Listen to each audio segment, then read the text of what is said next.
Minha irmã mentiu aos meus pais dizendo que fui expulso da faculdade de Direito e nos afastou. 10 anos depois, ela entrou no tribunal e viu que eu era o juiz que presidia a audiência. A foto policial era em preto e branco, com o queixo inclinado no ângulo dos cartões de Natal da família.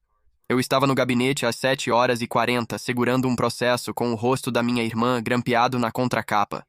Minhas mãos ainda não tremiam.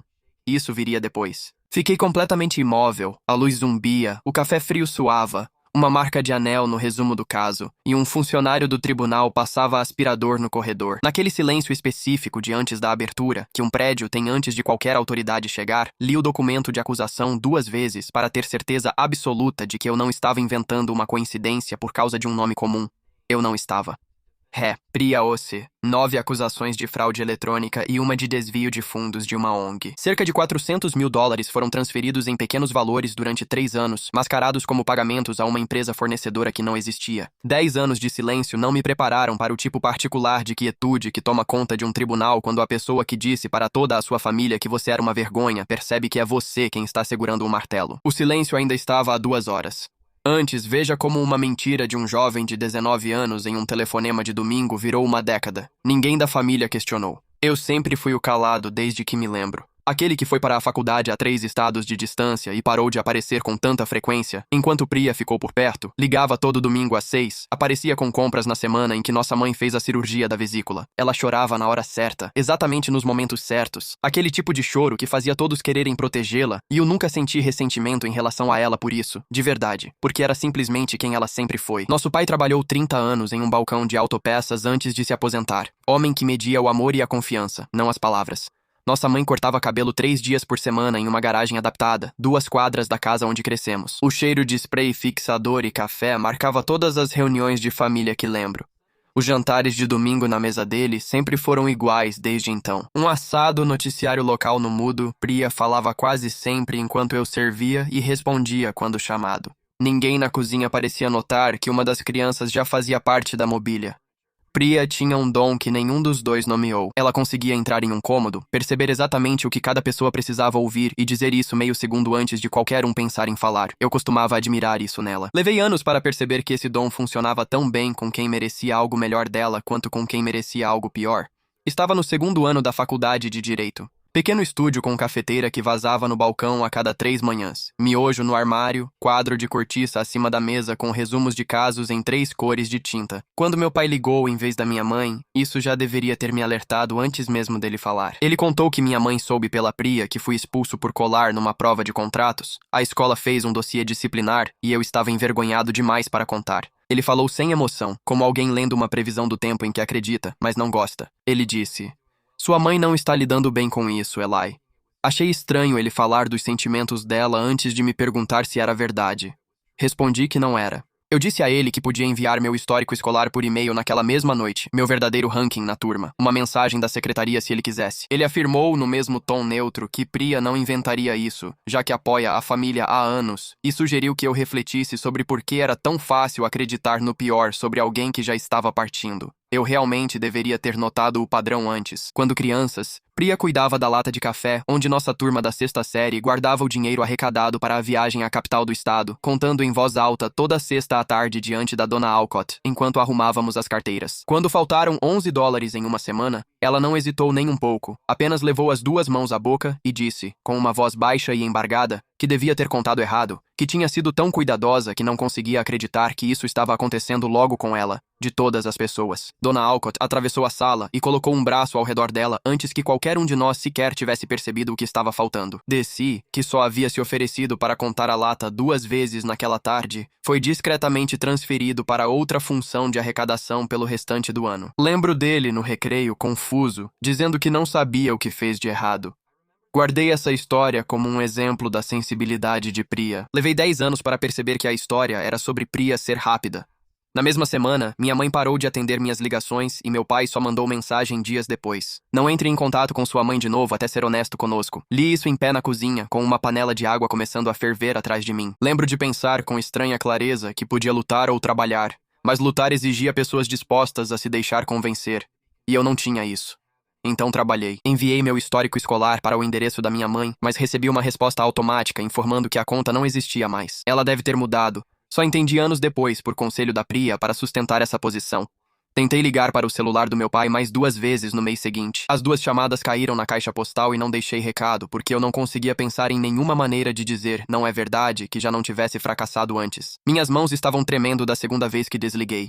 Um tremor físico de verdade, que eu precisei esperar passar sentado na beira da cama antes de conseguir pegar meus materiais de estudo de novo. A funcionária da secretaria da minha faculdade de Direito, uma mulher de fala mansa chamada Beatriz, que tinha me ajudado a resolver um problema com auxílio financeiro no ano anterior, se ofereceu uma vez para ligar diretamente para meus pais e confirmar minha situação ela mesma. E eu me lembro de ficar parado na porta dela recusando a oferta, uma parte teimosa e ferida em mim decidindo que, se a verdade precisasse de um terceiro para ser acreditada, então ela não estava sendo realmente acreditada. Penso nessa decisão mais do que em quase todas as outras daquele ano. Ainda não sei se foi orgulho, autoproteção ou se havia diferença entre eles naquela época. No meu primeiro dia de ação de graças sozinho, comi um sanduíche de peru em pé no balcão de uma lanchonete a 3 quadras do meu apartamento, pois não suportava sentar sozinho vendo as famílias pela janela. E eu dizia pra mim mesmo, durante todo aquele primeiro ano, que tudo isso acabaria no momento em que alguém realmente ligasse para a escola e perguntasse. Ninguém jamais ligou para a escola. É estranho perceber aos 23 anos que a verdade não se sustenta sozinha. Alguém precisa querer comprovar. 5 anos após esse silêncio, fiz nova tentativa, e é nela que ainda penso mais. Uma prima materna se casou em um salão de festas a 2 cidades dali, com cordões de luz, pista de dança alugada e banda tocando músicas que lembravam casamentos da infância.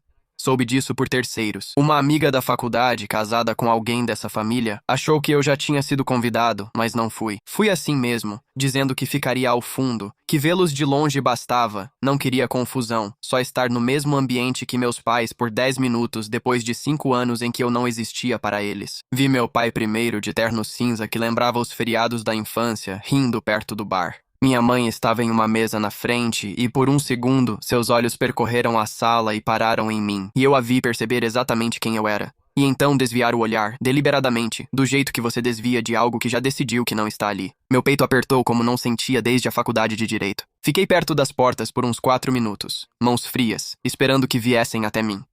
Como não vieram, fui embora antes do brinde e dirigi 2 horas sem ligar o rádio. Não tentei novamente depois. Aprendi que só adianta bater em portas se a pessoa do outro lado estiver disposta a ouvir. Terminei em primeiro lugar na minha turma, atravessando o palco com uma beca alugada, sem ninguém na plateia com quem eu tivesse parentesco. Percebi algo mais claramente do que demonstrei na recepção, enquanto conversava com pais de outros alunos sobre a minha família, sem desmentir ninguém. Fui assistente jurídico por 2 anos do juiz Harlan Wexler, que tinha 34 anos na magistratura federal quando me sentei diante dele na entrevista. Um homem que lia peças processuais com uma caneta vermelha entre os dentes, disse que a lei era a única família que não pedia para mentir por ela. No meu primeiro mês como assistente, perguntou por que ninguém me ligava no meu aniversário. Ele percebeu que eu nunca tirava folga como os outros assistentes e expliquei que não era próximo da minha família, o que era verdade no sentido mais literal. Ele não insistiu. Juízes com 3 décadas no tribunal desenvolvem instinto para distinguir portas realmente trancadas das que só parecem. Ele percebeu corretamente que meu caso era do primeiro tipo. Uma noite, perto da meia-noite, estávamos terminando um memorando interno para o juiz sobre um caso sem relação pessoal conosco. Quando ele largou a caneta vermelha e perguntou se tinha alguém me esperando acordado, cheguei o mais perto de contar tudo para ele. A mentira, o silêncio, a década. E abri a boca antes de decidir, mais uma vez, que a verdade deveria ficar comigo por mais tempo antes de compartilhá-la. Mesmo alguém tão confiável quanto Harlan Wexler. Eu disse a ele que estava bem sozinho. Ele me olhou por um instante a mais, do jeito que as pessoas olham quando sabem que estão recebendo uma versão editada de alguma coisa, e deixou pra lá. Nunca falei mais da minha família pra ele. Deixei que ele presumisse, como fazem com jovens funcionários sem família na formatura, que eu não tinha muita família, e deixei essa ideia cumprir o papel que a verdade não podia mais. Passei no exame da ordem com a maior nota da turma, emoldurei o certificado e não enviei foto a ninguém. Fui de promotor assistente a sênior e virei advogado de recursos, defendendo casos que antes só lia em livros de direito antigos. Enviei cartões de aniversário para meus pais por 3 anos, mesmo quando o silêncio tornava isso um pouco insano. Um cartão anônimo que eles respeitariam. Depois, parei discretamente. O ano em que nenhum dos 3 foi reconhecido. Construí uma vida sem pedir permissão, dizendo a mim mesmo que isso bastava. Em algumas semanas, de fato era. Uma colega sênior da promotoria, Odile, que trabalhava comigo há 4 anos, certa vez me perguntou na sala de descanso, enquanto tomávamos um café velho, se eu era próximo da minha família, naquele tom casual de conversa entre audiências. Eu disse que a gente não conversava muito, mantive meus olhos no processo que segurava, e ela assentiu com a cabeça e deixou o assunto morrer, como a maioria das pessoas fazia quando percebia como eu não dava margem na resposta. Com o tempo, aprendi a dar apenas o espaço necessário. Verdade suficiente para encerrar a pergunta, mas não o bastante para render outra. 6 anos após iniciar na advocacia, o gabinete do governador ligou sobre uma vaga de juiz no Tribunal do Condado. A avaliação durou 4 meses, incluindo declarações financeiras, verificação da situação regular na ordem dos advogados, entrevista com 3 juízes e o Conselho de Nomeações Judiciais do governador. Gordon Ashwell, um homem meticuloso, analisou meu arquivo buscando uma falha que comprometesse a nomeação. Ele achou uma, mas não era verdadeira. Um boato, um sussurro de segunda mão que um investigador ouviu de um ex-colega da faculdade de Direito, que anos atrás ouviu que eu saí sob suspeita. Ashwell me chamou para uma segunda conversa, desta vez sozinho. Sem painel, só uma pasta e 2 cafés de máquina intocados. Ele leu a alegação em voz alta, de forma neutra e sem enfeites, do jeito que eu aprenderia mais tarde a ler acusações para constar nos autos, e me perguntou diretamente se havia alguma verdade naquilo. Entreguei a ele o mesmo histórico escolar, a mesma carta da secretaria acadêmica e documentos que ninguém da minha família havia pedido para ver. Ele leu em silêncio por 2 minutos, assentiu e disse: "É a última vez que falamos disso." E nunca mais mencionou o assunto. Foi a análise mais completa e respeitosa que essa mentira específica já recebeu. Veio de um estranho que não me devia nada. Fui empossado aos 34 anos em um tribunal com cerca de 40 cadeiras dobráveis para família e amigos. E lembro de contar sem perceber. Queria saber quantas estavam vazias no lado onde a família sentaria. Meu assistente da faculdade de Direito veio. O juiz Wexler, já aposentado, chegou com uma bengala que fingia não precisar e fez um brinde curto dizendo que a lei valoriza mais a paciência que o talento. Na hora achei que era um elogio à minha carreira, mas depois percebi que podia ser algo mais geral. Ninguém da minha família veio, pois ninguém sabia do evento. Cumprimentei 40 pessoas e voltei para um apartamento vazio, sem ninguém a quem contar.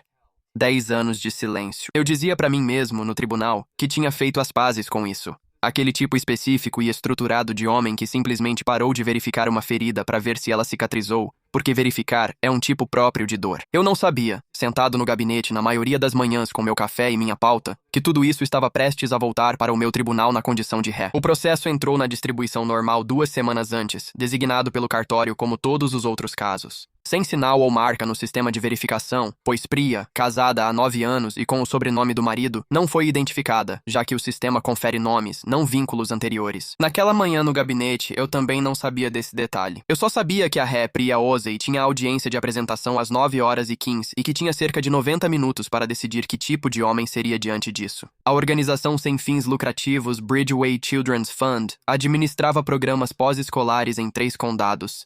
Priya trabalhava lá havia 8 anos e era a pessoa de confiança para aprovar faturas de fornecedores sem revisão. A procuradora assistente dos Estados Unidos Grace Whitlow, com 11 anos de experiência em casos de colarinho branco e corrupção pública, iniciou o caso após uma denúncia anônima ao conselho sobre um fornecedor que ninguém conseguia localizar no endereço informado. A investigação foi metódica. Registros bancários foram obtidos por intimação, mediante ordem do grande júri. Uma empresa de fachada foi ligada a uma caixa postal aberta por Priya com nome de solteira levemente incorreto. Transferências feitas em valores logo abaixo do limite que acionaria revisão automática de conformidade. Louis Okafor, contador forense do governo com 19 anos de experiência em fraudes em organizações sem fins lucrativos e municipais, fez a reconciliação com a paciência típica de um bom contador, analisando 4 anos de livros de desembolso, conferindo faturas com registros de fornecedores e sempre encontrando um número de licença comercial sem correspondência. O relatório dele, com 61 páginas, detalhava uma cadeia de custódia impecável de cada documento.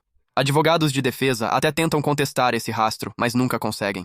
9 acusações de fraude eletrônica e uma de desfalque. Segundo consta, o presidente do conselho da Bridgeway chorou ao ler o resumo em voz alta numa reunião de emergência, de acordo com uma frase no memorando de acusação do governo que não tinha nada a ver com a lei e tudo a ver com o motivo de tudo isso importar em primeiro lugar. Fiquei sentado com o arquivo aberto na minha frente por mais tempo do que precisava, além do ponto em que reler seria útil, porque uma parte de mim ainda esperava que, na segunda leitura, aparecesse outro nome.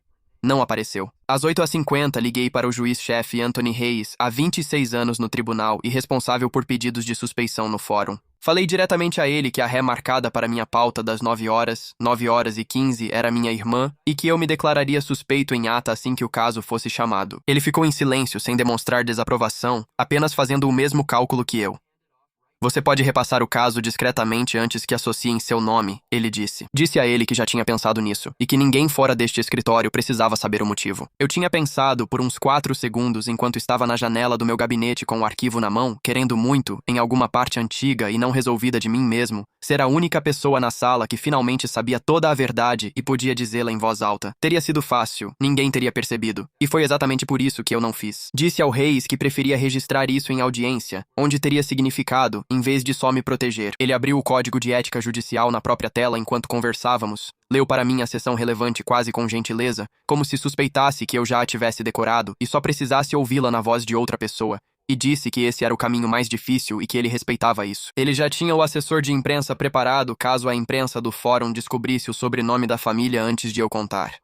Eu não dormi bem. Acordei às 5h15. Fiz café que nem terminei e fiquei de pé no balcão da cozinha, melhor que o improvisado da faculdade de Direito, mas mantendo o hábito do café. Morno e distraído, leio pela segunda vez o relatório de reconciliação de 61 páginas sob a luz acima do fogão, antes mesmo do banho. Fui ao tribunal pelo caminho mais longo, passando pela lanchonete onde comi no meu primeiro dia de ação de graças sozinho. Um caminho que eu normalmente evitava sem admitir para mim mesmo o motivo, e fiquei sentado na garagem do estacionamento por 4 minutos inteiros com o motor desligado antes de conseguir me obrigar a entrar. Às 9h10, meu assessor bateu na porta para avisar que a sala do tribunal estava cheia. A pauta lenta de terça ganhou movimento porque um freelancer do jornal local, presente em outra audiência, começou a perguntar sobre o caso Ozzy assim que a lista de audiências foi divulgada, segundo o oficial de justiça. Tive menos margem de tempo do que planejei. Era agora, oficialmente, nos próximos minutos, ou a manchete revelaria isso antes que eu o fizesse, e a defesa questionaria se tentei conduzir em silêncio um caso que nunca deveria ter assumido. Fiquei diante do pequeno espelho ao lado do armário só o tempo suficiente para ajeitar minha toga, pois me olhar mais parecia um luxo para o qual eu não tinha nem 90 segundos. Minha garganta apertava enquanto eu caminhava até o estrado. Sentia meu pulso nos ouvidos, rápido e surdo, sem relação com nervosismo pela lei. Eu conhecia a lei daqui de cor. Sabia exatamente o que o código de ética exigia e exatamente como dizer isso de forma clara. Era a outra parte, a parte sem citação, que deixava minhas mãos frias apesar da toga. 20 anos sem saber o desfecho. Eu estava prestes a descobrir diante de 40 desconhecidos e um repórter com um bloco de notas. Minhas mãos, surpreendentemente, não tremiam. Uma firmeza estranha e específica, percebida como se percebe o clima, um fato do momento, não um sentimento no qual eu pudesse me demorar. Ao ocupar meu lugar no estrado, o tribunal repetiu seu ritual. Advogados se levantaram, papéis remexidos e o oficial de justiça chamou a ordem. A galeria estava mais cheia que o habitual numa terça-feira, com famílias aguardando, e um jovem com crachá de imprensa no bolso do paletó sentado no corredor com bloco de notas no joelho. Priya entrou com sua advogada, ajeitando o blazer com expressão quase entediada. A mesma atuação que ela provavelmente já tinha feito para nossos pais centenas de vezes em centenas de mesas de cozinha, queixo erguido, ombros para trás, uma mulher que claramente ensaiou parecer despreocupada e ficou tão boa nisso que conseguia enganar a maioria das pessoas. O advogado dela era Owen Faraday, com 16 anos de experiência em defesa de crimes de colarinho branco, e demorei um pouco para reconhecer seu rosto, porque da última vez que eu o vi, nós dois tínhamos 24 anos e ele era o cara que estava de volta à faculdade, que ouviu o boato sobre cola por terceiros e simplesmente parou de me convidar para o grupo de estudos, em vez de perguntar diretamente para mim. Ele entrou folheando o próprio arquivo, ainda sem levantar o olhar, e eu observei o momento acontecer quase em câmera lenta. Os olhos dele se levantando dos papéis, encontrando a bancada do juiz por hábito, como qualquer advogado faz, e então ficando ali por meio segundo a mais do que o normal. Eu vi uma década de certeza tranquila se reorganizar nos olhos dele em tempo real. O momento em que um homem percebe que acreditou 10 anos em uma história sem nunca checar. Priya então levantou o olhar. Eu vi a cor sumir do rosto dela como a água escoa de uma banheira, rápido no começo e no final de uma vez só. Faraday se inclinou e sussurrou algo para ela. Ela apenas balançou a cabeça, ainda me olhando como se esperasse uma explicação para o erro. O escrivão leu o caso. O povo contra Priya Ozey. E disse meu nome. Ela moveu os lábios incrédula. Senhorita Ozey, disse, mantendo o tom neutro como com qualquer réu. Por favor, levante-se para a audiência de leitura da acusação. As mãos dela tremiam ao se levantar. As minhas não. Li as acusações para a ata. 9 acusações de fraude eletrônica, uma de desfalque e pedido do governo para fixação de fiança por risco de fuga. Recitei cada uma delas com a mesma cadência uniforme que uso em toda a audiência de leitura da acusação, porque a alternativa seria deixar minha voz fazer algo que eu não poderia desfazer depois que o taquígrafo registrasse no registro oficial permanente. Já li acusações para o registro centenas de vezes. Nunca antes precisei decidir conscientemente, frase por frase, não deixar transparecer nada. Antes que Faraday chegasse ao púlpito para apresentar a resposta formal à acusação, anunciei no registro meu afastamento imediato do caso por parentesco com o réu. Falei como se estivesse lendo qualquer outra linha de uma pauta de audiências. Sem inflexão, sem manter contato visual por mais tempo do que o necessário. Isso exigia admitir publicamente no condado dos meus pais que Priya O.C. era minha irmã e que eu era o irmão que ela havia dito a todos ser alguém desacreditado que largou a faculdade 10 anos antes. Hayes conseguiu um juiz substituto em menos de 20 minutos. Priya foi solta à tarde sob fiança de $50 mil com restrição de viagem e passaporte entregue. Isso é comum nessas acusações. Nada disso ocorreu na minha presença. Já tinha assinado a ordem de afastamento e voltado ao meu gabinete quando isso aconteceu. Encontrei Grace Whitlow no corredor indo aos meus aposentos. Ela pegava seus arquivos para a audiência com o juiz substituto e disse que achava que lidei bem com a situação. De forma limpa e registrada, sem cena, ela já vira juízes com conflitos até menores tentando empurrar casos sem explicar o motivo. Não era um gesto caloroso. Era o respeito que um profissional tem por outro ao escolher o caminho mais difícil e transparente, mesmo havendo opções mais fáceis. A notícia foi publicada no jornal local 2 dias depois. 3 parágrafos na seção do condado, focando na fraude. Uma frase mencionava que o juiz originalmente designado para o caso havia se declarado impedido, citando um parentesco com o réu. Não dei mais detalhes, pois pedi à Secretaria Judicial para não informar o repórter, e Hayes concordou de imediato. Hayes também confirmou oficialmente, quando o mesmo repórter ligou diretamente para seu escritório, que o impedimento havia sido tratado corretamente e o caso redistribuído na mesma manhã, fato que o próprio escritório de Grace Whitlow repetiu quase literalmente quando perguntado se o cronograma da promotoria havia sido afetado de alguma forma.